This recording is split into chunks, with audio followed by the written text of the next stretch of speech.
So, 4.4 is coming out with a new character, an Anemo catalyst named Xianyun, also known as Cloud Retainer, and with her, another Archon. So this time it's going to be the Dendro Archon, Nahida. So do I think the comparison is fair between a new Anemo character that we have here, who looks amazing, and she's coming out with a new mechanic in a sense, similar to Xiao's elemental burst, but with her burst, she can make every character play like Xiao when he's in that burst state. And if you're into that kind of gameplay, I think she'll be a perfect fit. But Nahida being first of all, an Archon, and being a Dendro Archon, Dendro has elevated the damage scale with their Hyper Bloom and all these synergy with other elements except for Cryo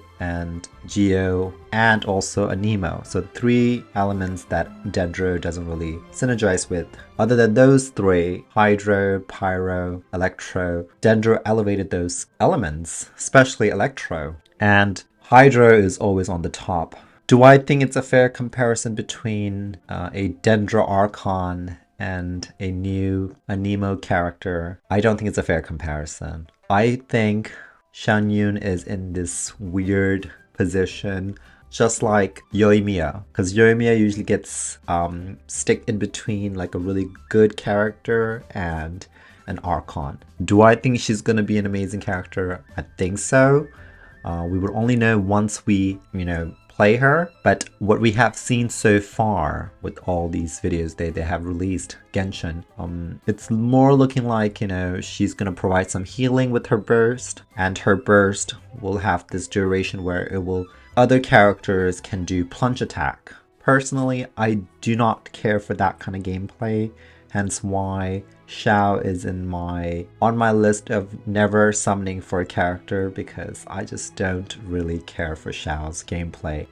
And his elemental burst where he plunges and attacks, that's where his main source of damage comes from. And for me, it's very repetitive, I just don't care for it. But Xianyun, her elemental skill brings a really nice, unique factor into this game where she can leap 3 times, very different from Wanderer who can just fly. And Xianyun, hers is more of a you press it 3 times for you to leap 3 times in the air, and then you do a dive, a plunge attack, which transforms her into a bird, a crane. And the animation and everything looks fantastic. The character herself looks amazing. But I don't think that this Anemo, I don't even know if she has any grouping capability, like for example, Sucrose. Sucrose with her elemental skill and also her elemental burst provides grouping, and Anemo is known for that. We know this with Kazuha, Venti, the Anemo Archon, Sucrose, now we have Xianyun. And I don't know if she has any, because I know there has been a lot of changes with this character. In the beginning there was a grouping factor in it when she plunges and it groups enemies, but now they changed it, so I don't know if it's for the worst or for the best, but we'll only find out once we have this character. But Nahida is such an easy character to play, and being the fact that she's a Dendro Archon, she applies Dendro very fast, and one of the easiest applicator. And not only that, her duration of the application is very, very long, as like any other Archons, and also she provides elemental mastery buff to your whole team through her burst. And her burst parameter is very, very big, so every active character gets, when they're in Nahida's burst, receives 200 elemental mastery, and that helps with the Hyper Bloom. And Hyper Bloom is one of the easiest team to build, because you don't really have to rely on the crit stats. All you have to rely on is the EM. That's why, Cookie works so well with Nahida, and she also heals.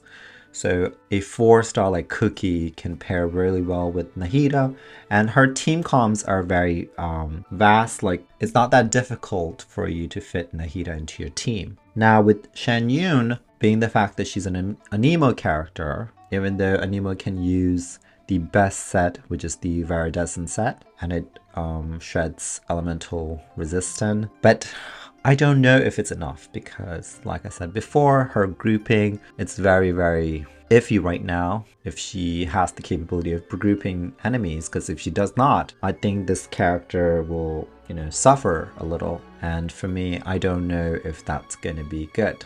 And also turning all of your other team members into a plunge attack, I don't know if that's going to be enough. I think Nahida is the best option especially if you're a newer player, because Genshin is a team effort with your characters, and Nahida has more team comms. You should definitely go for Nahida more so than Xianyun, because Nahida is just too broken at C0, and I have her at C2, and that just elevates her damage output more. You don't need her C2, but we all know that Archon C2, that just amps up the character on another level. I just wanted to do a quick video of, the comparison between a Xianyun and Nahida, because they're both coming out in the first patch of 4.4. If this is your first time pulling for Nahida, it's no brainer. You should definitely go for Nahida instead of Xianyun.